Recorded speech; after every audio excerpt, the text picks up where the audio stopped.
Hi everybody, today we'll talk about how to fix or how to solve Messenger floating video call.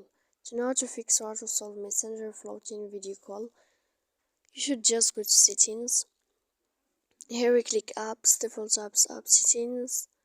After that, in this list you will search about the application of Messenger and you will enter. Then we click on first stop and we click OK. After that we click storage. Here we click clear cache, and in the end you can go to Play Store. You will find here uninstall. You can uninstall your app, then you can wait a moment and you can install again your application. So please don't forget to support us by like and subscribe. See you next time in another video, and thank you for your attention and your watching.